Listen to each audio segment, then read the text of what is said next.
আল্লাহর বান্দি রাবিয়া বসে ডাকতে বলে মা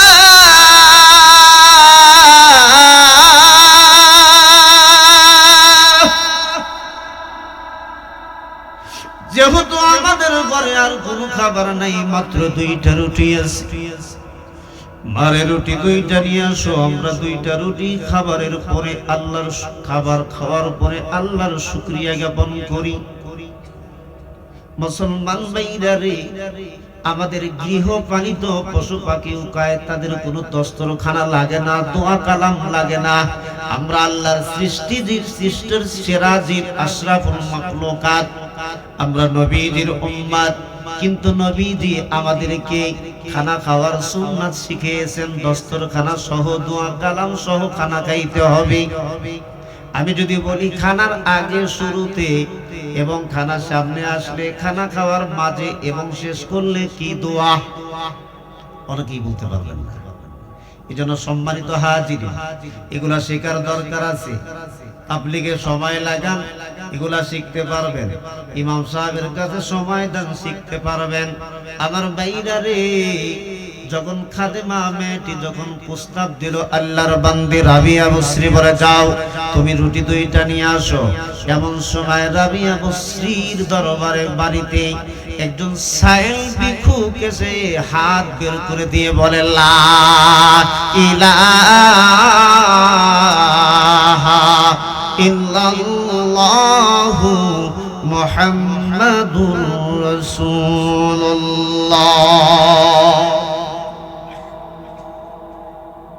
2-4 বছর আগেও কোনো ভিক্ষুককে দেখলে কোনো বাড়ির সামনে দাঁড়ায়া এভাবে কালেমাটা পাঠ করত। কালেমাটা পাঠ করে বুঝাইতো আমি মুসলমান, আমি একজন সাইল খালি, আমার কিছু ভিক্ষা দেন।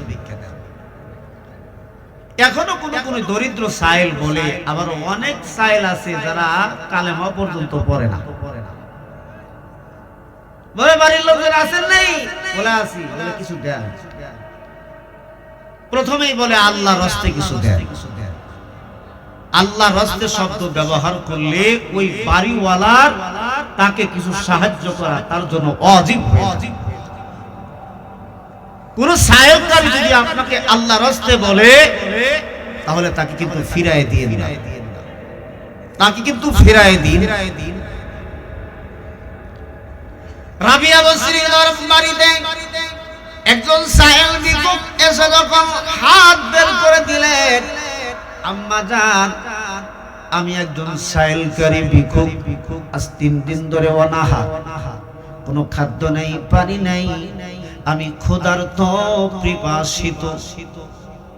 মাগো যদি কোনো খাবার থাকে আমার একটু খাবার দাও, একটু পানি দাও, আমি একটু খাবার খেয়ে একটু পানি পান করে আমার জীবনটাকে বাঁচাই। আমা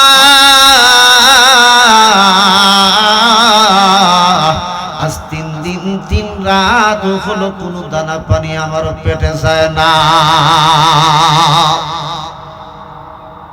রাবিয়া বসরি খাদেমারে রাখতে বলে, খাদেমা যে আল্লাহ রাব্বুল আলামিন রাতেও আমাদেরকে খাওয়াইছে, পান করেছে, যেহেতু একজন সাইলকারী আবদার করেছে, আমাদের কাছে তেমন কোনো খাবার নাই 2টা রুটি ছাড়া। খাদেমা রে, তুই ওই 2টা রুটি ওই সাইলকে দিয়ে দে, ভিক্ষুককে দিয়ে দে, কারণ এই আল্লাহর বান্দা 3 দিন 3 রাত ধরে কোনো দানা পানি খায় না। এই আল্লাহর বান্দার জীবন যদি চলে যায় খাদ্যের অভাবে, পানির অভাবে, আমি রাবিয়া বসরিকে আল্লাহ রাব্বুল আলামিন কিয়ামতের ময়দানে অপরাধী করবে। সমাজের ধনী ভাইরা, আমার বাবাজিরা, আপনাদের টাকা আছে, টাকা দিয়ে মক্কায় যান, কিন্তু একটাবার খোঁজ নিলেন না গ্রামের মধ্যে এমন বিধবা আছে, এমন ইতিম আছে যারা ঠিক মতো খাইতেও পারে না, পড়তেও পারে না, থাকার ঘরটাও নেই। কিন্তু ভাইরা, আল্লাহ আপনাকে সম্পদ দিয়েছে, নাম করার জন্য মক্কায় গেছেন, আল্লাহর ঘর তওয়াফ করেছেন, নবীজির রওজা জিয়ারত করতেছেন, আপনি হাজী হওয়ার জন্য গেলেন। কিন্তু আপনার গরুব গ্রামের মধ্যে এমন একজন দরিদ্র সন্তান আছে, এমন একজন বিধবা আছে, অথবা এমন বয়োবৃদ্ধ মা আছে, বাবা আছে, ছেলে বাদ দেয় না, ছেলেরা বাদ কাপড় দেয় না। আমি বলি বাবা, ওই মক্কা মদিনায় তুমি যাও, বাধা দেই না, আল্লাহ তোমার উপরে হজ যদি ফরজ করে থাকে। কিন্তু বাবারে, মক্কা মদিনায় যাওয়ার আগে একটি বার খোঁজ নিয়ে দেখো গরব গ্রামের মধ্যে কোনো ইতিম আছে কিনা, কোনো বিধবা আছে কিনা। তুমি যদি ওই ইতিমকে একটু সাহায্য করো, বিধবাকে যদি একটু সাহায্য করো, তাকে যদি থাকার একটি ঘর তৈরি করে দাও, তাকে যদি পরনের ব্যবস্থা করে দাও, তাকে যদি খাবারের ব্যবস্থা করে দাও, সে যদি অন্তর থেকে আল্লাহকে ডাক দিয়ে বলে, আল্লাহ তোমার বান্দার কারণে আজকে আমি খুশি, এভাবে যদি আল্লাহকে ডাক দিয়ে বলতে পারে, আল্লাহ রাব্বুল আলামিন ওই মানুষটার দোয়াকে কবুল, আল্লাহ ওই মানুষটার দোয়া কবুল করবে। ওই মানুষটা খুশি হইলে আল্লাহ খুশি হয়ে যাবে। আল্লাহ খুশি হয়ে গেলে জিন্দেগির তামাম গুনাহ আল্লাহ মাফ করবে। কিন্তু এলাকার ইতিম মিসকিন বিধবা, এদের খোঁজ খবর নাই। মক্কায় গেছো হজ করার জন্য, তুমি হাজী হয়ে নাম ফুটাও সমাজের ভিতরে, কিয়ামতের ময়দানে আল্লাহ রব্বুল আলামিনের আদালতে তোমাকে সেদিন মামলা খেয়ে আল্লাহর আদালতে অপরাধী হতে হবে। আমার বাইরা রে, আমি ভালো কিছু খাই, কিন্তু আমার প্রতিবেশী সন্তান ভালো কিছু খাইতে পারে কিনা, যদি দেওয়ার মতো সমর্থ হয় তাহলে দিবেন। কিন্তু বাইরা, যদি দেওয়ার মতো সমর্থ না থাকে, কিন্তু আপনাদের বাচ্চাদের হাতে দিয়ে রাস্তায় হাঁটায়া খাওয়াবেন না, প্রতিবেশী বাচ্চাদের সামনে খাওয়াবেন না। আপনি টাকাওয়ালা মানুষ, আপনার সন্তানকে খাওয়ালেন, কিন্তু পাশের প্রতিবেশী দরিদ্র মানুষ তার সন্তানকে ভালো পোশাক দিতে পারে না, ভালো খাবার দিতে পারে না, আপনার সন্তানের দিকে তাকায়া ওরা মনে কষ্ট পাবে। আমার ভাইরা, ইদায় মুসলিম হারামাস, মুসলমানকে কষ্ট দেওয়া হারাম। মুসলমানকে কষ্ট দিলে, মুসলমানের দিলে কষ্ট দিলে কতটুকু গুনাহ। আল্লাহর ঘরখানায় কাবাকে 7 বার যদি আপনি ভাঙেন, যতগুলো অপরাধ হবে, যত আনি অপরাধ হবে, এর চেয়ে বেশি অপরাধ হবে একজন মুসলমানের দিলে কষ্ট দিলে। আমার ভাইরা রে, আমরা জবানের দ্বারা মানুষকে কষ্ট দেই, অহেতুক কটু কথা বলি, বকা দেই, হাতের দ্বারা আমরা মানুষকে কষ্ট দেই, আমরা পায়ের দ্বারা মানুষকে কষ্ট দেই। আমার ভাইরা, আমরা যেদিন আলেম হব, দাওরা হাদিসের যখন শেষ, আমার এক উস্তাদ আমাদেরকে নসিহত করে বলে, বাবারে, যতদিন দুনিয়াতে বেঁচে থাকবা একটা ওয়াদা দাও, একটা সবক নাও। বলে, হুজুর কি ওয়াদা দিব, কি সবক নিব? হুজুর বলছে, বাবারে, আজকের থেকে আলেম হয়ে গেলা, কিন্তু আল্লাহর কোনো মাখলুককে হোক, মানুষ বা অন্য কোনো প্রাণী, অনার্থক অহেতুক কষ্ট দিও না। কেন হুজুর? হুজুর বলে, বাবা, অনার্থক কষ্ট দিলে তাদের দিলে বড় আঘাত লাগে, তাদের দিলে আঘাত লাগলে আল্লাহ নারাজ হয়ে যায়। আমার ভাইরা, আপনি যদি আসমানের নিচে জমিনের উপরে দামি হতে চান, আল্লাহর কোন মাখলুক, মানুষ হোক আর গৃহপালিত প্রাণী হোক, এদেরকে অনর্থক কষ্ট দিবেন না। আমার ভাইরা রে, আমার ভাইরা রে, আল্লাহর বান্দি রাবিয়া বসরি তার খাদেমাকে ডাক দিয়ে বলে, খাদেমা, 2টা রুটি সাইলকারীকে দিয়ে দাও। আল্লাহ এত সুন্দর ভাবে বলেছেন, আমার আল্লাহর কাছে পছন্দনীয় হয়ে গেছে। আল্লাহ রাব্বুল আলামিন কাল কিয়ামতের ময়দানে, হাসরের দিনে, ভয়াবহ হাসরের মাঠে আল্লাহ তার এক বান্দাকে জাহান্নামের ফয়সালা করে দিবেন। ফেরেশতারা আল্লাহর বান্দাকে জাহান্নামের দিকে নিয়ে যাবে। এমন সময় একজন ফেরেশতা আল্লাহকে ডাক দিয়ে বলবে, মালিক,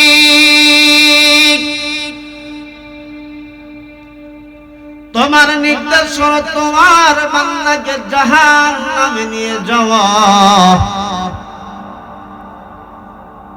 তোমার বান্দা অপরাধী প্রমাণিত হয়েছে, তোমার বান্দাকে তুমি জাহান্নামের নির্দেশ দিয়েছো। ফেরেশতা ডাক দিয়ে বলবে, প্রভু,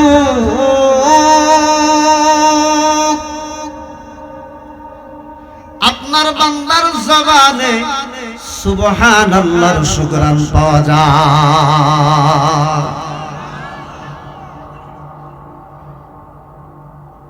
ফেরেশতা ডাক দিয়ে বলবে, আল্লাহ, হয়তো এই মাহফিল এমন একজন আল্লাহর বান্দা এত সুন্দরভাবে আল্লাহকে সুবহানাল্লাহ বলে ডাক দিয়েছেন। ফেরেশতা আল্লাহর কাছে তুলে ধরবে, প্রভু গো, ওই গোরগ্রাম দক্ষিণ পাড়া জামে মসজিদের উন্নতি কল্পে মাহফিলে মুসলিম গোরগ্রামের অমুক বান্দা অমুক নাম, তুমি তাকে জাহান্নামের ফয়সালা করে দিয়েছো গো প্রভু, কিন্তু তোমার বান্দার জবানে সুবহানাল্লাহর একটা শুকরান আমি পাই। আমার আল্লাহ ডাক দিয়ে বলবে, ফেরেশতারা রে, জোরে বলেন আল্লাহু আকবার। আমি আল্লাহ, আমার বান্দা আমাকে সুবহানাল্লাহ বলেছিল, আমার পবিত্রতার প্রশংসা করেছিল, আমি আল্লাহ পবিত্রতা বলে ঘোষণা করেছিল। ফেরেশতারা রে, আমার বান্দার সুবহানাল্লাহ বলাটা আমি আল্লাহর কাছে এতই পছন্দনীয় হয়েছিল, আমি আল্লাহ আমার বান্দার সুবহানাল্লাহর সওয়াবটাকে লোকায়িত করে ঢেকে রেখে দিয়েছিলাম। ফেরেশতারা রে, আমি জানি আর কেউ জানে না, আমার বান্দাকে জাহান্নামের ফয়সালা করে দিয়েছি। তুমি যখন খুশা দিয়ে ওই সুবহানাল্লাহর শুকরানটা যখন বের করেছো, আমার বান্দা সুবহানাল্লাহ বলেছিল, আমি আল্লাহর এতই পছন্দ হয়েছিল, আমি আল্লাহ আমার বান্দার প্রতি এতই খুশি হয়েছিলাম ওই সুবহানাল্লাহ ডাকটা শুনে। ফেরেশতারা রে, আমি আল্লাহ ওটাকে লোকায়িত করে রেখে দিয়েছিলাম, ডেকে রেখেছিলাম, আজকে যখন প্রকাশ করেছো, যাও রে ফেরেশতা যাও, আমার বান্দাকে জাহান্নামে নেওয়া লাগবে না, জাহান্নামের রাস্তা দেখানো লাগবে না, যাও আমার বান্দাকে জান্নাতের রাস্তাটা দেখায় দাও। সম্মানিত হাজিরিন, কোরআন হাদিসের আলোচনার ফাঁকে ফাঁকে সুবহানাল্লাহর আওয়াজ যত হবে,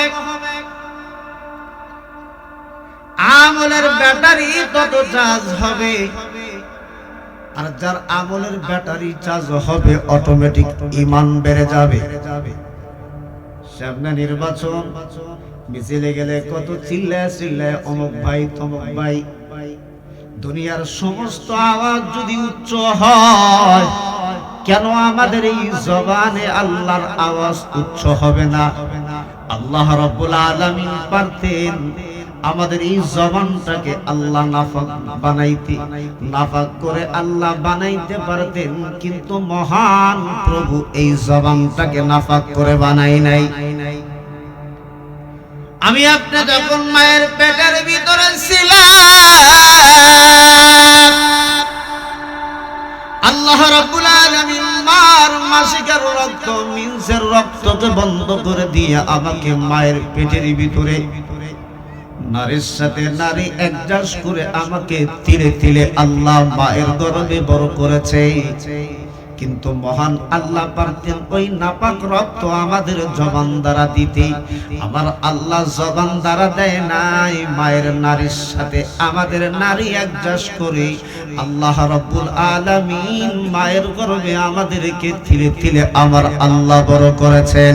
কিন্তু আল্লাহ রাব্বুল আলামিন আমাদের এই জবানটাকে আল্লাহ পবিত্র করে বানালেন। আমার আল্লাহ কেন পবিত্র করে এই জবানটাকে আল্লাহ বানালেন? আমার আল্লাহ এই জন্যই জবানটাকে পবিত্র করে বানাইছে, আমার বান্দারা আমার জমিনে আমার গোলামি করবে। আমি আল্লাহকে আল্লাহ আল্লাহ বলে আল্লাহ আল্লাহ আল্লাহ আল্লাহ আল্লাহ আল্লাহু আকবার, লা ইলাহা ইল্লাল্লাহু মুহাম্মাদুর রাসূলুল্লাহ। আল্লাহ আমাদের জবানটাকে এজন্যই পবিত্র করে বানাইছে, আমার বান্দারা আমার তাসবিহ তাহলিল করবে, আমি আল্লাহর পবিত্রতার প্রশংসা করবে, আমি আল্লাহকে আল্লাহ বলবে, আমি আল্লাহকে সুবহানাল্লাহ বলবে। আমার বান্দারা লা ইলাহা ইল্লাল্লাহ বলে আমি আল্লাহকে ডাকবে। আমার বান্দারা দরুদ শরীফ পড়বে, আমার বান্দারা আমার মহান গ্রন্থ আল কোরআনুল কারীম, আমার বান্দা আমার জমিনে আমার বান্দারা বান্দিরা আমার কালামুল্লাহ তেলাওয়াত করবে।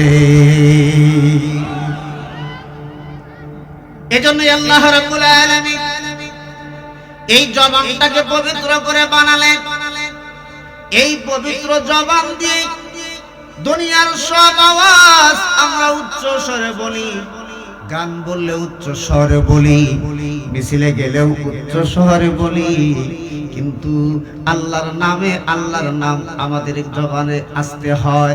দুনিয়ার সব আওয়াজ জোরে হয়, আল্লাহর আওয়াজ আমাদের জবানে আসতে হয়। কথা পরিষ্কার মুসলমান বাইরারে, এই কথার দ্বারা এই কথা বুঝে নিতে হবে আমাদের ঈমান দুর্বল, আমরা ঈমান বিক্রি করনেওয়ালা। কথা বলেন ঠিক না বেঠিক? সামনে ঈমান বিক্রি করার একটা জোয়ার শুরু হয়েছে, সিজন শুরু হয়ে গেছে। মুসলমান ভাইরারে, পৃথিবীর तमाम সম্পদ যদি দেওয়া হয়, একজন ঈমানদারের ঈমানের মূল্য तमाम পৃথিবী দিয়ে কেন সম্ভব না। আর আমরা এমন মুসলমান, কেন আল্লাহর নাম আমাদের জবানে আসতে হয়? তার মূল কারণ হলো নির্বাচন আসলে মাত্র 5 টাকার 1 কাপ চার বিনিময়ে 18 জায়গা ঈমান বিক্রি করি। কথা বলেন ঠিক না বেঠিক? যারা মাত্র একটা বিড়ির কারণে, একটি পান, একটা চায়ের কারণে ঈমান বিক্রি করে, মনে কষ্ট নিয়েন না। এ সকল ব্যক্তিরা সুবহানাল্লাহ বলতে একটু মনে হয় ভয় লাগে। ভয় লাগে? তাহলে আপনারা যদি আসতে কোন, তাহলে বুঝবো আপনারা এই চার বিনিময় আর পানের বিনিময় ঈমান বিক্রি করনেওয়ালা। তাহলে আল্লাহর জমিনে আল্লাহর আওয়াজ উচ্চ আওয়াজে কে কে দিবেন? 2 হাত খানা আল্লাহকে দেখায়া দেন। লিল্লাহি তাকবীর, লিল্লাহি তাকবীর। কোরআন সুন্নাহর আলো ঘরে ঘরে জালো। লিল্লাহি তাকবীর। আমারে বানাইছেন দ্বিতীয় বক্তা, আমারে দাওয়াত দিয়েছেন একটা উদ্দেশ্যে, হুজুরকে দিয়ে কালেকশন করা। আমি ওই উদ্দেশ্য নিয়ে আল্লাহর কালামে হাকিমের থেকে একখানা আয়াতে কারিমা তেলাওয়াত করছি। আমার নবীজির অসংখ্য হাদিস থেকে একটি হাদিস পাঠ করেছি। আমার আলোচ্য বিষয় হলো, আমরা যদি আল্লাহর পথে খরচ করি, আল্লাহ আমাদেরকে কি দিবেন? দুনিয়াতে দিবেন না আখিরাতে দিবেন? আমরা কোন আশায় আল্লাহর পথে দান করব? আমার আলোচ্য বিষয় হলো আল্লাহর পথে দান করার ফজিলত। ইরাকের বুসরা শহরে একজন আল্লাহর বান্দী ছিল, যার নাম রাবিয়া বসরি। নামটা আপনারা সবাই জানেন। এই রাবিয়া বসরি আল্লাহর এক খাস বান্দা। রাবিয়া বসরির একজন খাদেমা ছিল। কি ছিল? খাদেমা ছিল। হুজুরদের খাদেম থাকে, পিসাবদের খাদেম থাকে। রাবিয়া বসরি আল্লাহর এক খাস বান্দি, ওনার একজন খাদেমা মেয়ে ছিল। আল্লাহর বান্দি ফজর নামাজের পরে উনি মুরাকাবায় বসেছে, জিকির আজকারে লিপ্ত হয়েছে। ঘরে তেমন খাবারের মতো কিছু নাই, মাত্র 2 খানা রুটি। কয়খানা রুটি? 2 খানা রুটি। খাদেমা মেয়েটা চিন্তা করলেন, আম্মাজান উনি ইবাদত বন্দেগী থেকে বের হয়ে আসার পরে, মুরাকাবা মুশাহাদা শেষ করার পরে, আমল শেষ করার পরে 2 খানা রুটি নিয়ে আম্মাজানের সামনে দিব। 1 খানা রুটি আম্মাজান খাবে, আর 1 খানা রুটি আমারে দিবে। কারণ আম্মাজান একাই 2টা খাবে না, কারণ আল্লাহর এত বড় আল্লাহর খাস বান্দি এমনি হয় না। তাদের মধ্যে ছিল ইনসাফ, সততা। আমাদের মধ্যে নাই ইনসাফ, সততা। আমাদের চিন্তা থিওরি হলো আমার পেট ভরুক, অন্যে বাসুক আর মরুক, ওটা আমার চিন্তা না, আমার পেটটা আগে ভরুক। আমরা এই কোয়ালিটির মুসলমান। রাগ করতেছেন? রাগ করতেছেন? আম্মাজান আমল থেকে বের হয়ে আসলে 2টা রুটি আম্মাজানের দস্তরখানা সহ পেশ করব, আম্মাজান খাবে, একটা আমারে দিন। আম্মাজান একটা খাইলে, আমি একটা খাইলে, কিছু পানি খাইলে নাস্তা হবে, মোটামুটি দুপুর পর্যন্ত চলা যাবে। আমাদের মধ্যে যারা ডায়াবেটিসের রোগী, একটা রুটি খায়, একটা বিস্কুট খায় বা 2টা খায়, একটু পানি খায়, আর দুপুর পর্যন্ত থাকে কি না?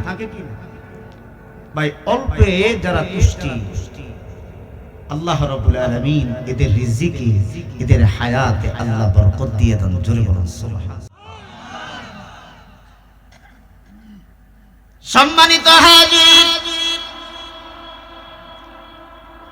আল্লাহর বান্দা রাবিয়া বসরি উনি ইবাদত থেকে যখন ফারেগ হয়ে গেল, এমন সময় খাদেমা মেয়েটি 2টি রুটি নিয়ে রাবিয়া বসরির সামনে হাজির। সালাম দিয়ে বলে, আম্মা জান সকালবেলা নাস্তা করব, ঘরে তেমন কোনো খাবার নেই।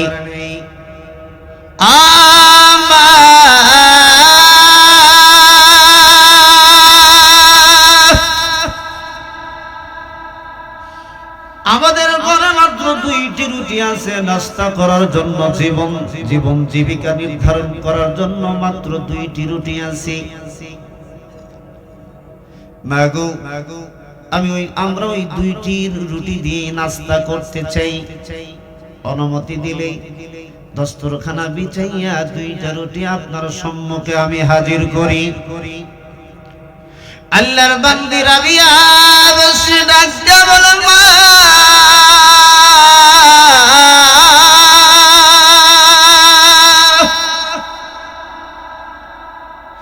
যেহেতু আমাদের ঘরে আর কোনো খাবার নাই, মাত্র 2টা রুটি আছে, মারে রুটি 2টা নিয়ে আসো। আমরা 2টা রুটি খাবারের পরে, আল্লাহর খাবার খাওয়ার পরে আল্লাহর শুকরিয়া জ্ঞাপন করি।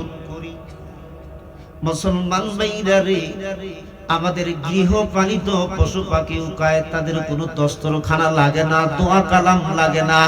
আমরা আল্লাহর সৃষ্টির সেরা জীব, আশরাফুল মাখলুকাত, আমরা নবীজির উম্মত। কিন্তু নবীজি আমাদেরকে খানা খাওয়ার সুন্নাত শিখিয়েছেন, দস্তরখানা সহ, দোয়া কালাম সহ খানা খাইতে হবে। আমি যদি বলি খানার আগে, শুরুতে এবং খানার সামনে আসলে, খানা খাওয়ার মাঝে এবং শেষ করলে কি দোয়া, অনেকেই বলতে পারবেন না। এই জন্য সম্মানিত হাজির, এগুলা শেখার দরকার আছে। তাবলীগে সময় লাগান, এগুলা শিখতে পারবেন। ইমাম সাহেবের কাছে সময় দেন, শিখতে পারবেন। আমার ভাইরা রে, যখন খাদেমা মেয়েটি যখন প্রস্তাব দিল, আল্লাহর বান্দী রাবিয়া বসরি বলে, যাও তুমি রুটি 2টা নিয়ে আসো। এমন সময় রাবিয়া বসরির দরবারে বাড়িতে একজন সাইল ভিক্ষুক এসে হাত বের করে দিয়ে বলে লা ইলাহা ইল্লাল্লাহু মুহাম্মাদুর রাসূলুল্লাহ। 2-4 বছর আগেও কোনো ভিক্ষুককে দেখলে কোনো বাড়ির সামনে দাঁড়ায় এভাবে কালেমাটা পাঠ করত। কালেমাটা পাঠ করে বুঝাইতো আমি মুসলমান, আমি একজন সাইল খারি, আমারে কিছু ভিক্ষা দেন। এখনো কোন দরিদ্র সাইল বলে, আবার অনেক সাইল আছে যারা কালেমা পর্যন্ত পড়ে না। বলে বাড়ির লোকজন আছেন নেই, বলে আছি, বলে কিছু দেন। প্রথমেই বলে আল্লাহর রাস্তে কিছু দেন। আল্লাহর রাস্তে শব্দ ব্যবহার করলে ওই বাড়িওয়ালার তাকে কিছু সাহায্য করা তার জন্য ওয়াজিব। কোন সাহেবকার যদি আপনাকে আল্লাহর রাস্তে বলে তাহলে তাকে কিন্তু ফিরায় দিয়ে দিন, তাকে কিন্তু ফিরায় দিন। রাবিয়া বসরি বাড়িতে একজন সাহেব ভিক্ষুক এসে যখন হাত বের করে দিলেন, আম্মা জান আমি একজন সাইলকারী ভিক্ষুক, আজ 3 দিন ধরে অনাহার, কোনো খাদ্য নেই, পানি নেই, আমি ক্ষুধার্ত পিপাসিত। মাগো যদি কোনো খাবার থাকে আমার একটু খাবার দাও, একটু পানি দাও, আমি একটু খাবার খেয়ে একটু পানি পান করে আমার জীবনটাকে বাঁচাই।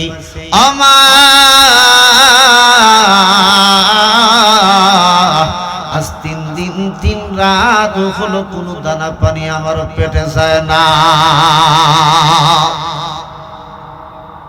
রাবিয়া বসরি খাদেমারে রাখতে বলে, খাদেমা যে আল্লাহ রাব্বুল আলামিন রাতেও আমাদের কি খাওয়াইছে, পান করেছে, যেহেতু একজন সাইলকারী আবদার করেছে, আমাদের কাছে তেমন কোনো খাবার নাই 2টা রুটি ছাড়া।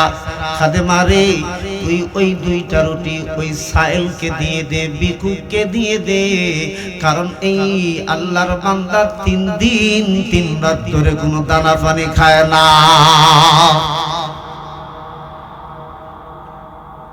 আল্লাহর বান্দার জীবন যদি চলে যায় খাদ্যের অভাবে, পানির অভাবে, আমি রাবিয়া বসরিকে আল্লাহ রাব্বুল আলামিন কিয়ামতের ময়দানে অপরাধী করবে। সমাজের ধনী ভাইয়েরা, আমার বাবাজিরা, আপনাদের টাকা আছে, টাকা দিয়ে মক্কায় যান, কিন্তু একটাবার খোঁজ নিলেন না গ্রামের মধ্যে এমন বিধবা আছে, এমন ইতিম আছে যারা ঠিক মতো খাইতেও পারে না, পড়তেও পারে না, থাকার ঘরটাও নেই।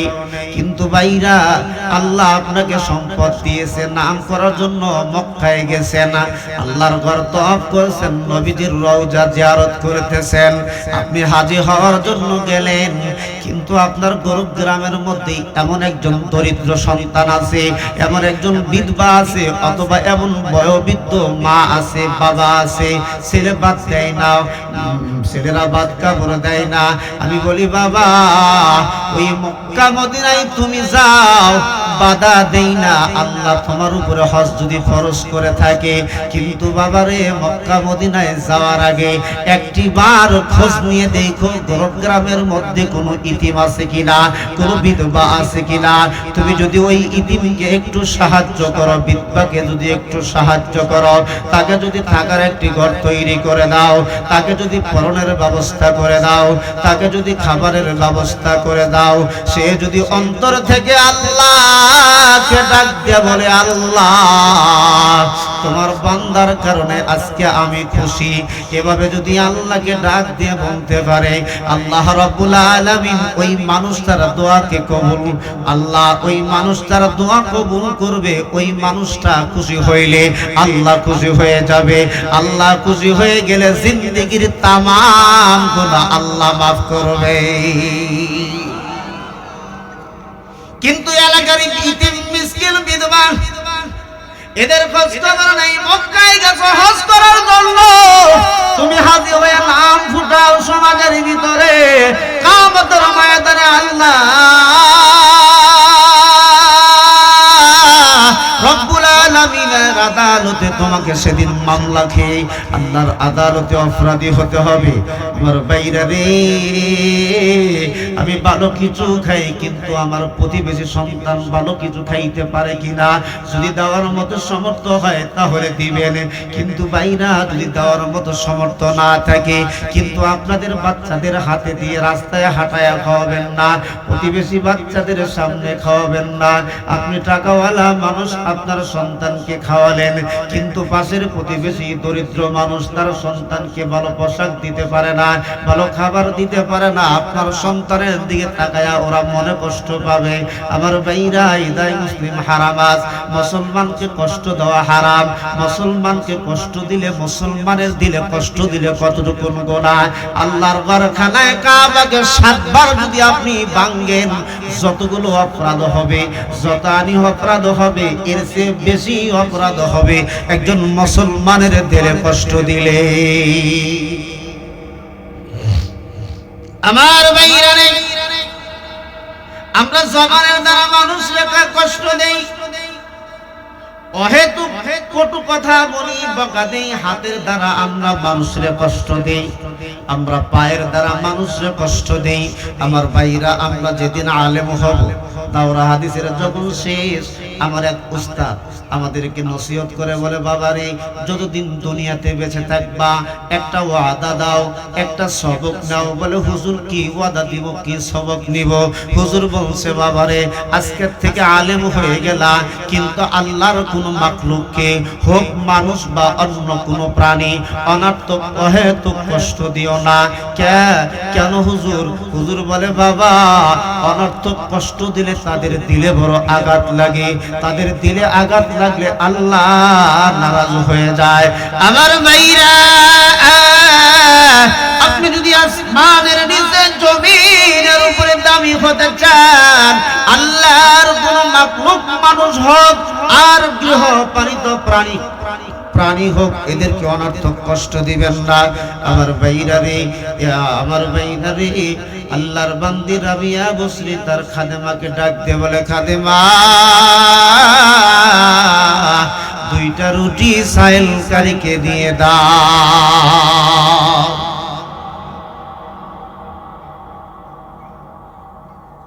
এক জমিদার, আমি লম্বা করব না, অনেক কথা অল্প সময়ের মধ্যে, ইনশাআল্লাহ।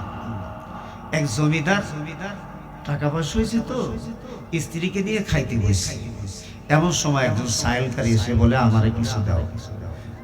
বেচারি আল্লাহর বান্দি, ভালো মানুষের বেটি, সে ফকির সাইলকে কিছু ভিক্ষা দিতে চায়, কিন্তু জমিদার ধনী মানুষ কয়, ফকির আইছে তাই তাড়াহুড়া করলেন, আমরা খাইতে বসি, খায়া নেই, একটু খসখস গল্প করি, তারপরে ওই সাইলকে দিও।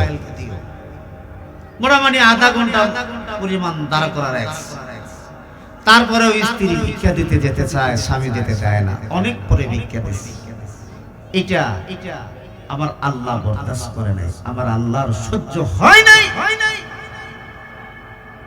পকেটে টাকা থাকতে করে, চাউল থাকতে বলে মাফ করো, এই শব্দ যারা প্রয়োগ করে তাদের ওই টাকা, তাদের ওই চাউল, ওই সম্পদের মধ্যে আল্লাহর সুল পরিমাণ কোনো রহমত থাকে না, কোনো বরকত থাকে। বুখারীর বর্ণনায় একটা কথা আছে, নবীজির স্ত্রী হযরত উম্মে সালমা রাদিয়াল্লাহু তাআলা আনহার কাছে কিছু হাদিয়া এসেছে। এমন সময় একজন সাইল আবদার করছে রাসূলের কাছে পছন্দের সেই গোশত। আম্মাজান রাসূল এটা পছন্দ করতেন, এজন্য সাইলকে দেন নাই। নবীজি বাড়ি আসার পরে উম্মে সালমাকে ডাক দেয়া বলে, এদিকে খেয়াল করেন, উম্মে সালমা কোনো খাবার আছে? বলে আছে। উম্মে সালমা খাদেমাকে বলে, তাকিয়া থেকে গোশত নিয়ে আস। তাকিয়ার কাছে গেছে, রেকের কাছে গেছে, দেখি গোশত নাই, পাথরের পরিণত হয়ে গেছে। খাদেমা এসে বলে, আম্মাজান গোশত নাই, পাথরে পরিণত হয়ে গেছে। নবীজির কানে গেছে। বলে, কোন সাইলকারী এসেছিল? বলে, হ্যাঁ সাইলকারী এসেছিল, দাও নাই? বলে, না, এটা আপনি পছন্দ করেন। আমার ভাইরা, নবী আমার ডাক দেওয়া উম্মে সালমা খাদেমাকে বলো, ওই পাত্র ধরে আমার কাছে আনার জন্য উম্মে সালমা রাদিয়াল্লাহু তাআলা আনহার খাদেমা যখন ওই গোস্ত পাথরে পরিণত হয়েছে, ওই পাথরটা নিয়ে, পাথর ভর্তি বান্ডটা নিয়ে যখন নবীজির কাছে আস্তে আস্তে আসে, আমার ভাইরা রে, নবী আল্লাহ রাব্বুল আলামিন নবীর খাতিরে, নবীজির সম্মানে আল্লাহ ওই পাথরকে আগের গোস্তে পরিণত করে দিয়েছে।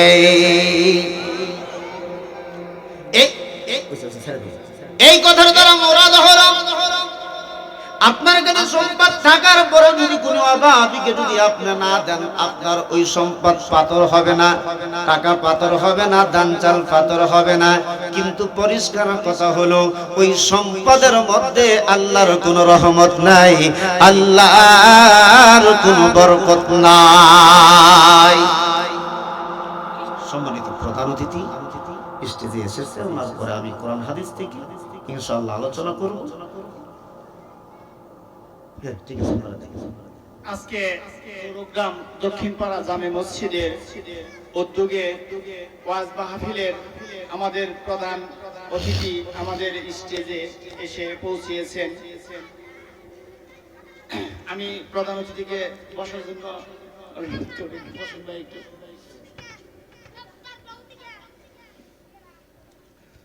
আজকে আমাদের মাহফিলের উদ্বোধক সাইদি রাব্বি জিসান, ওনাকে আমরা পরিচয় করে দিচ্ছি, সাইদি রাব্বি জিসানকে।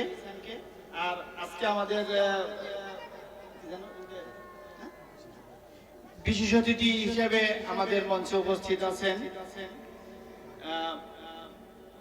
মাসুদুর রহমান পাপন। আমাদের বিশেষ অতিথি উপস্থিত আছেন আব্দুল কুদ্দুস ভাই। আজকে আসলে মাহফিলে তো এরকম বক্তব্য দেওয়ার মতো কোনো কিছু নেই, তো আজকে আমাদের প্রধান অতিথি সাহেব আপনাদের কিছু কথা বলবেন। আমি আপনাদের কাছে অনুরোধ করবো তার মূল্যবান কিছু কথা বলার জন্য। এবং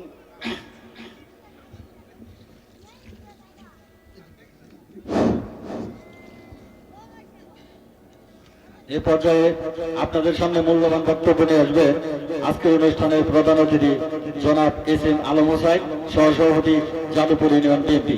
তাকে তার মূল্যবান বক্তব্য রাখার জন্য সবিনয় অনুরোধ করছি। যাও, রুটি দুইটা সাইলকে দিয়ে দাও। খাদেমা বলে, আম্মা জান, রুটি দুইটা যদি সাইলকে দিই তাহলে আমি আর আপনি খাবো কি? আল্লাহর বান্দি রাবিয়া বসরি ডাক জামালে, খাদেমা, ওই সাইলকে যে আল্লাহ বানিয়েছে, ওই আল্লাহ তোমাকে বানিয়েছে, ওই আল্লাহ আমাকেও বানিয়েছে। যে আল্লাহ আমাকে বানিয়েছে, ওই আল্লাহ রাব্বুল আলামিন আমাদের রিজিকও আল্লাহ বানিয়েছেন। আমরা পৃথিবীতে আসিনি, আমাদের পৃথিবীতে আসার 50,000 বছর আগে আল্লাহ আমাদের রিজিকটাকে আল্লাহকে বানিয়েছেন। আমরা যখন মায়ের পেটে ছিলাম, দুনিয়াতে আসি নাই, আসার আগেই আমাদের খাবারটা আল্লাহ রাব্বুল আলামিন মায়ের বুকের মধ্যে আল্লাহ মওজুদ রেখেছে। রাবিয়া বসরি ডাক দাওয়ার খাদেমা, আল্লাহ রাব্বুল আলামিন যেহেতু এই দুইটি রুটি আমাদেরকে দিয়েছেন, সাইল যেহেতু আবদার করেছে, তুমি সাইলকে দিয়ে দাও, আল্লাহ আমাদেরকে খাওয়াবে। এবার রাবিয়া বসরির খাদেমা রুটি দুইটা সাইলকে দিয়ে দিল। এবার আল্লাহর বান্দি রাবিয়া বসরি আল্লাহর উপরে পুরা তাওয়াক্কুল ভরসা করেছে। আল্লাহ খাওয়াবে, আল্লাহ খাওয়ানে ওয়ালা, পারলে ওয়ালা, হায়াতের মালিক আল্লাহ, রিজিকের মালিক আল্লাহ। এমন সময় রাবিয়া বসরির মূল ফটকে একটি বালক ছেলে এসে দরজার উপরে নক করে।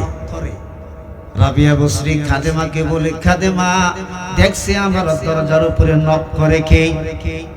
খাদেমা যখন প্রধান ফটক গেট যখন খুলে দেখে ছোট্ট একটি বালক একটি ভান্ডারের ভিতরে কিছু রুটি নিয়ে দাঁড়িয়ে আছে, আর বলে, আল্লাহর প্রিয়া বান্দি রাবিয়া বসরির সকালবেলার নাস্তা দেওয়ার জন্য আমার আব্বু বলে গেছে।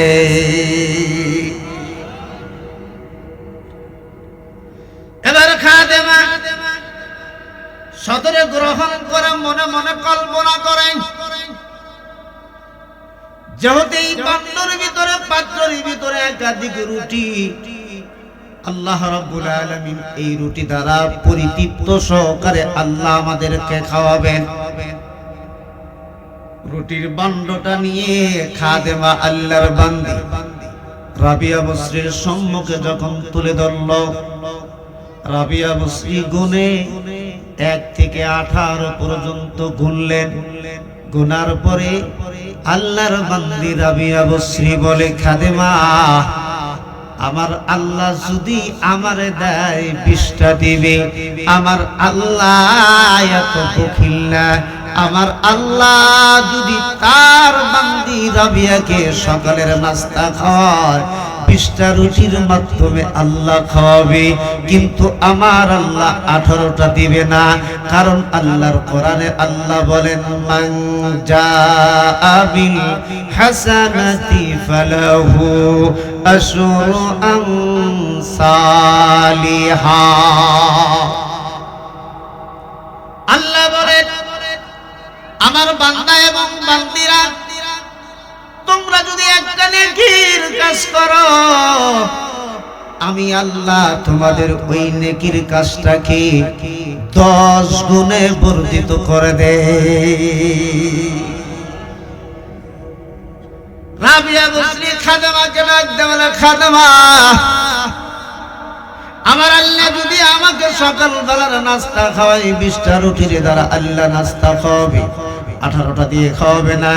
তুমি রুটি নিয়ে যাও, যেই বালকটা রুটি নিয়ে এসেছে তাকে দিয়ে বলো তুমি রুটি ফেরত নিয়ে যাইতে। রাবিয়া বসরির খাদেমা ছোট্ট বালকের হাতে রুটির বান্ড তুলে দিয়ে বলে, তুমি তোমার রুটি নিয়ে যাও। আল্লাহর বান্দি রাবিয়া বসরি তোমার রুটি গ্রহণ করবে না। কেন গ্রহণ করবে না?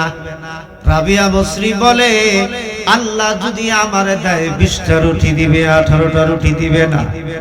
আমি 18টা রুটি নিব না। এ কথা বলে বান্ড পাঠিয়ে দিয়েছে। ছোট্ট বালক রুটির বান্ড গ্রহণ না করে কান্না শুরু করলো। বাচ্চাদের তবিয়ত হলো, কোন জিনিস যদি আপনারা দেয়, ওই জিনিস যদি ওকে ফেরত দেন, ও যদি না নেয় কান্না করবে। আমার বাইরানি বাচ্চাটা কান্না করে রাবিয়া বসরির খাদেমা ডাক দিয়ে বলে, তোমাকে এই পাত্র সহ ফেরত নিয়ে যেতে হবে। আল্লাহর প্রিয়া বান্দি রাবিয়া বসরি তোমার রুটি তিনি গ্রহণ করবে না। এই ছোট্ট বালক রুটির বান্ড নিয়ে কাঁদতে কাঁদতে বাড়িতে যখন গেছে, ফুফায়া ফুফায়া কান্দে। মায়ে জিগায়, কেন কান্দস? বাচ্চা বলে, মা গো, কান্দি কেন? বাবা যে রাবিয়া বসরিকে সকালে রুটি দিয়ে নাস্তা খাওয়াইতে বলে গেছে, আমি রুটি নিয়ে গেলাম। রাবিয়া বসরি নাকি গুনে গুনে 18টা রুটি পেয়েছে, 20টা পাই নাই। রাবিয়া বসরি বলেছে, আল্লাহ যদি আমারে খাওয়ায়, 20টা রুটির দ্বারা সকালের নাস্তা খাওয়াবে। 18টা রুটি থাকার কারণে রাবিয়া বসরি গ্রহণ করে নাই। এবার ওই বালকের মা ডাকতে বলে, বাবারে, আমি 2টা রুটি এই বান্ড থেকে নিজে সরায়া রেখেছি। ও আমার গ্রামের বাবারা, এই গ্রাম কৃষি প্রধান একটি এলাকা। সকাল বেলায় ফজরের আযানের পরে আপনারা মাঠে যান ধান লাগাইতে, ধান চাষ করতে। ছেলের বাবা কৃষক, জমিতে গেছে। যত সময় বাড়িতে এসেছে, এসে দেখে ছেলে কান্না করে। বাবায় ডাকতে বলে, আব্বু গো, কেন কান্দো? বলে, বাবা, আপনি না বলে গেলেন রাবিয়া বসরিকে রুটি দিয়ে নাস্তা দিতে। রাবিয়া বসরির কাছে রুটি নিয়ে গেছিলাম, বাবা গো, রুটি তো রাখলো না, রুটি তো ফিরায় দিল। রাবিয়া বসরি 18টা রুটি নিবে না। রাবিয়া বসরি বলে, আল্লাহ যদি আমারে খাওয়ায়, আজকে সকালের নাস্তা 20টা রুটি দিয়ে করাবে। এবার কৃষক মানুষ ডাকতে বলে, ও মানব সন্তান, আমি তো তোমার মাকেই বলে গেছি আল্লাহর বান্দি রাবিয়া বসরিকে সকালবেলা বৃষ্টি রুটি তৈরি করে দিও, রুটি তৈরি হওয়ার পরে সন্তানকে দিয়ে পাঠায়া দিও। আমি না আল্লাহর প্রিয়া বান্দি রাবিয়া বসরি রে 20টা রুটির দ্বারা নাস্তা দিতে বলেছি, কেন তুমি 18টা দিয়েছো? 18টা নিবে না, আল্লাহর বান্দি রাবিয়া বসরি 20টাই নিবে, কারণ রাবিয়া বসরিকে 20টা রুটির দ্বারা আমি নাস্তা করানোর নিয়ত করেছিলাম। স্ত্রী ডাক দিয়ে বলেন, স্বামী রে, ঠিক 20টি রুটি তৈরি করেছি, 2টা রুটি আমি নিজে সরায় রেখেছি। রাবিয়া বসরি এবার আল্লাহর বান্দা কৃষক মানুষ বেগমকে জিগায়, বেগম গো আমার প্রাণের বিবি, বাকি 2টা রুটি দাও। বাকি 2টি রুটি সহ 20টি রুটি নিয়ে এবার আল্লাহর বান্দা যখন রাবিয়া বসরির বাড়ির দিকে রওনা করলেন। আমার ভাইরা, আমরা যখন রাস্তায় চলি, কে সুখী কে দুঃখী, কে অভাবী কে খায়াছে কে না খায়াছে, এই কষ্ট কিন্তু আমরা নেই না।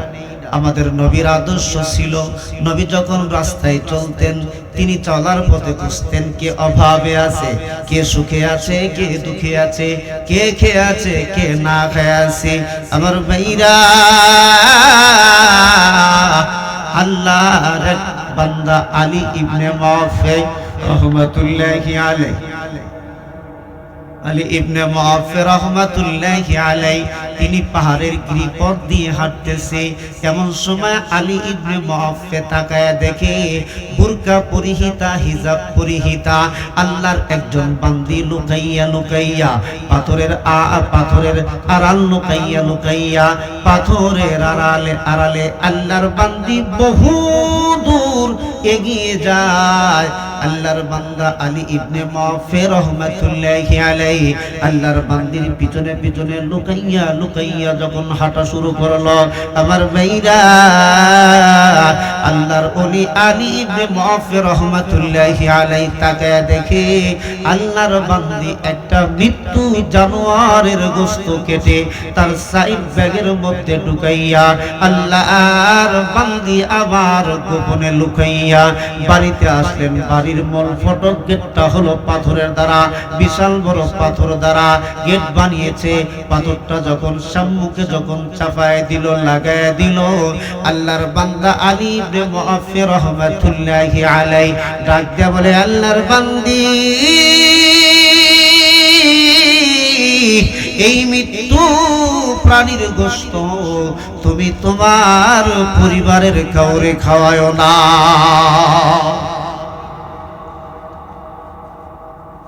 আলী ইবনে মুআফফি রাহমাতুল্লাহি আলাইহি তাকায় দেখে ওই ঘর থেকে করুণ সুরে বাচ্চারা ফুফাইয়া কান্দে। আলী ইবনে মুআফফি রাহমাতুল্লাহি আলাইহির কলিজাটা নরম হয়ে গেল। ডাকতে বলে, আল্লাহর বান্দিরে, তুমি তোমার সন্তানদেরকে এই মৃত্যু প্রাণীর গোশত খাওয়ায়ো না। আমার আল্লাহ মৃত্যু প্রাণীর গোশত, হালাল প্রাণী যদি মারা যায়, গরু যদি মারা যায়, গরু জীবত হালাল, আমরা বিসমিল্লাহ বলে যদি জব করি ওই গরুর গোশত আমাদের জন্য হালাল। কিন্তু গরু যদি মারা যায় ওই গরুর গোশত খাওয়া মুসলমানদের জন্য হারাম। আলী ইবনে মুআফফি ডাক দিয়ে বলে, আল্লাহর বান্দিরে, এই গোশত খাওয়া তোমার সন্তানদের জন্য হারাম, তোমার জন্য হারাম। আমরা না মুসলমান। এবার পর্দার ভিতর থেকে বাড়ির থেকে জবাব আসলো, আল্লাহর বান্দা প্রতীক বাধা দিবেন না, এই মৃত্যু প্রাণীর গোশত খাওয়া আমার পরিবারের জন্য হালাল। আলী ইবনে মুআফফি ডাকতে বলে, না না না, কেন আপনারা মৃত্যু প্রাণীর গোশত খাবেন? পর্দার ভিতর থেকে আল্লাহর বান্দি ডাকতে বলে, প্রতীক আজ 7 দিন হলো আমাদের পরিবারের মধ্যে কোনো চুলা জ্বলে না। আমার সন্তান, আমার বেটিরা বড় ক্ষুধার্ত। আমার বেটিদের, আমার কন্যাদের ক্ষুধা নিবারণের জন্য, কান্না থামাবার জন্য নিরুপায় হয়ে আমি পাহাড়ের গিরিপথ আমি লুকাইয়া মৃত্যু প্রাণীর গোশত এনেছি, রান্না করে দিব, মেয়েরা খাবে, নইলে আমার মেয়েদের জীবন বাঁচবে না। আলী জবাবকে ডাকতে বলে না,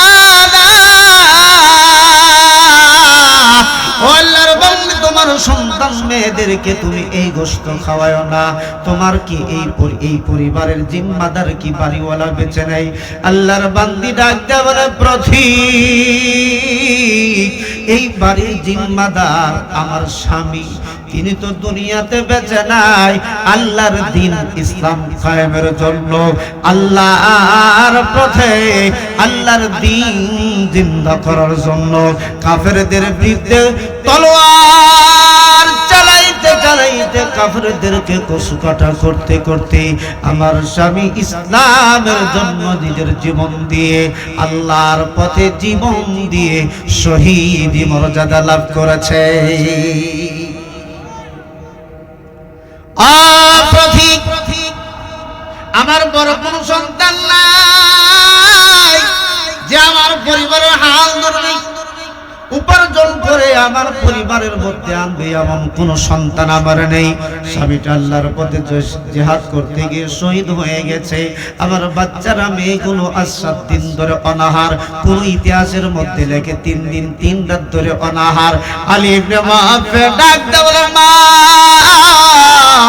তুমি তোমার সন্তানদেরকে মৃত্যু প্রাণী খাওয়ায় না, আমি কোনো ব্যবস্থা করতে পারছি কিনা? আমার ভাইরা রে, আলী ইবনে মুআফফা তিনি একজন মুসলমান, তিনি তার কর্ম হলো জুতা সেলাই করা।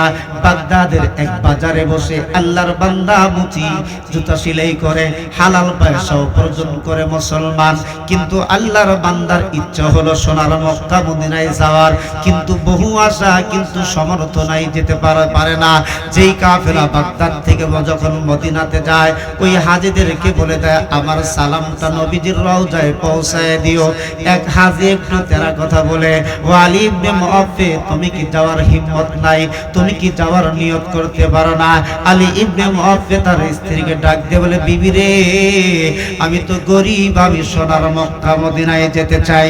ওই মক্কা মদিনার দেশে যাওয়ার নিয়ত কার কার আছে? 2 হাত খানা আল্লাহকে দেখায় দেন। লিল্লাহি তাকবীর। আমার ভাইয়েরা, আলী ইবনে মুআফফা 1 টাকা 2 টাকা করে জমাইয়া ওই মক্কা মদিনার দেশে যাওয়ার মতো টাকা যখন হয়ে গেছে, এবার হজ কাফেলায় গিয়ে বলে, আমি এবার হজে যাব। এবার হাজিরা তাকে টাকাতে দেয়, কেন তুমি বাজার করো না? এহরামের কাপড় কেন না, প্রস্তুতি কেন নাও না? কাফেলা যাওয়ার আগের দিন আলী ইবনে মুআফফা তিনি বাজারে যাইতেছে, পাহাড়ি এলাকার গিরিপথ দিয়ে যখন বাজারে যায়, যাওয়ার সময় আল্লাহর বান্দির এই দৃশ্য দেখলেন। এবার আল্লাহর বান্দা আলী ইবনে মুআফফা হজের সমস্ত টাকা দিয়ে বাজার কিনে চাউল আর ডাউল, আটা, সুজি, ঘি, মানুষের খাবার খাইতে যা লাগে, আল্লাহর বান্দা যখন বাজার করে যখন ওই আল্লাহর বান্দির বাড়িতে যখন পৌঁছায় দিল, আমার ভাইরা রে, ওই পরিবারের মেয়েগুলো 7 দিন ধরে অনাহার, পেটে কোনো খাবার নাই, পানি নাই।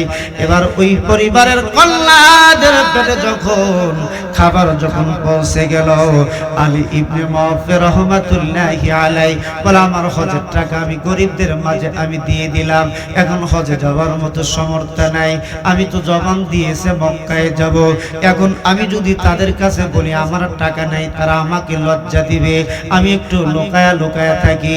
আমার বাইরারে আব্দুল্লাহ ইবনে মুবারক রাহমাতুল্লাহি আলাইহি স্বপ্নের মধ্যে যখন তিনি দেখলেন 3 জন ফেরেশতা কুতুব বলে, এবছর কতজন হাজী হজে এসেছে? বলে 6 লক্ষ হাজী হজে এসেছে। কয়জনের হজ কবুল হয়েছে? বলে 1 জনের না, তবে আল্লাহর একজন বান্দা তার হজ কবুল হয়েছে। আল্লাহর বান্দা এখন মক্কা মদিনায় আসে নাই, কিন্তু আল্লাহ রাব্বুল আলামিন তার হজকে কবুল করে নিয়ে বাকি হাজীদের হজ কবুল করে নিয়ে সমস্ত হাজীদেরকে আল্লাহ মাফ করে দিয়েছে। আব্দুল্লাহ ইবনে মুবারক বাগদাদে গেলেন, আলী ইবনে মুআফফাকে বের করলেন। কি আমল? এই মাত্র আমল। আলী ইবনে মুআফফার বাজারকৃত দ্রব্য ওই পরিবারের বাচ্চারা খেয়ে যখন ক্ষুধা নিবারণ হয়ে গেছে, ভিতরে যখন আনন্দ, আল্লাহ খুশি হয়ে গেছে, তিনটা মেয়ে দোয়া করে, একটা মেয়ে দোয়া করে, প্রভু যেই মানুষটি বাবার ভূমিকা পালন করে আমাদেরকে খাবার দিয়ে গেল, প্রভু গো তোমার বান্দার জিন্দেগীর সমস্ত গুনাহ মাফ করে দাও। বাড়ি যাস। দ্বিতীয় মেয়ে দোয়া করে, আল্লাহ যেই মানুষটি আমাদের খাবারের ব্যবস্থা করলো, আল্লাহ আসমানি বালা দিও না, জমিনি বালা দিও না, আল্লাহ তোমার বান্দাকে জীবনে কোনোদিন কষ্ট দিও না। ছোট্ট মেয়েটা চোখের প্রাণী ছেড়ে দিয়ে প্রভুর দরবারে ডাকতে বলে, আল্লাহ গো তোমার বান্দা যদি হজের টাকা আমাদের দিয়ে থাকে, তোমার বান্দার হজটাকে কবুল করে নাও না। আমার বাইরে আমি বলতেছিলাম, আল্লাহর বান্দা মিষ্টি রুটি নিয়ে যখন রাবিয়া বসরির দরজায় হাজির, আল্লাহর বান্দি রাবিয়া বসরির দরজায় নক করলেন। খাদিমা বলে, কি? বলে, আমি আল্লাহর একজন বান্দা।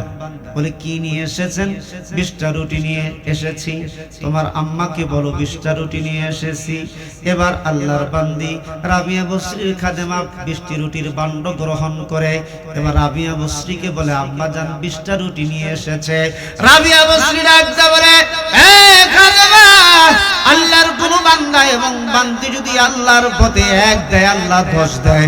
আল্লাহর কোন বান্দা বান্দি যদি 2 দেয়, আল্লাহ 20 দেয়।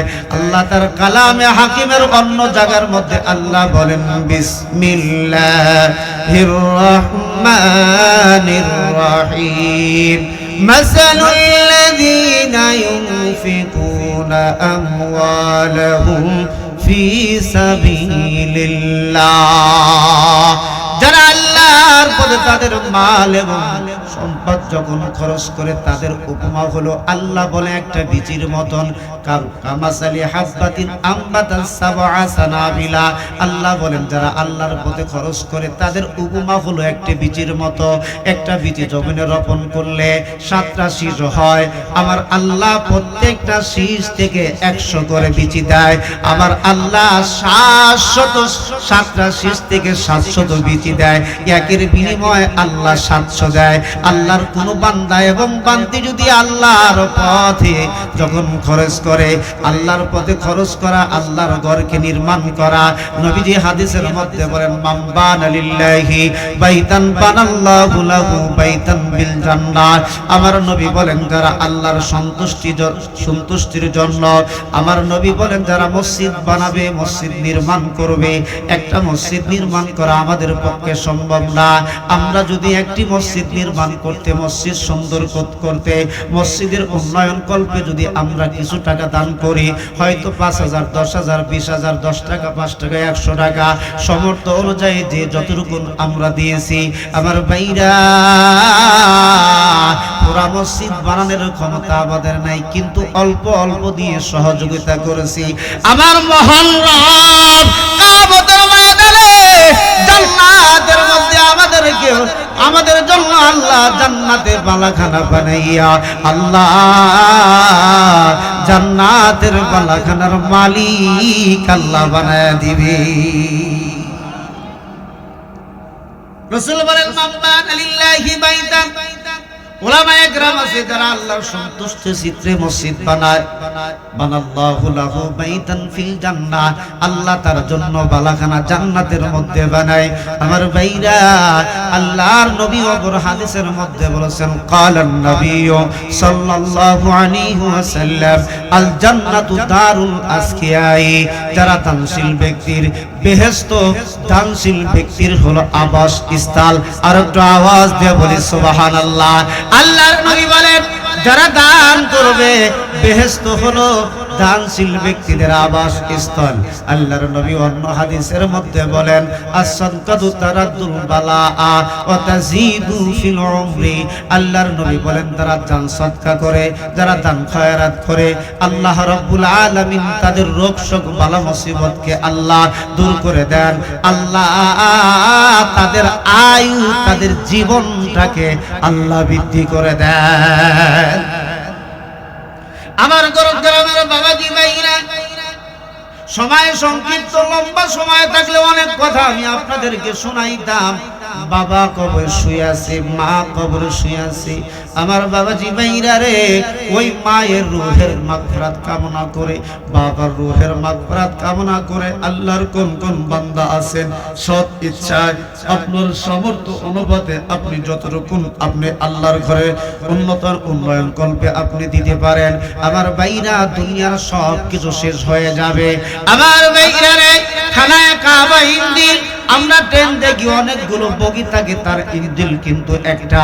কিয়ামতের ময়দানে পৃথিবীর সব মসজিদগুলো হবে বগি, আল্লাহর ঘর খানায়ে কাবা হবে ইঞ্জিল।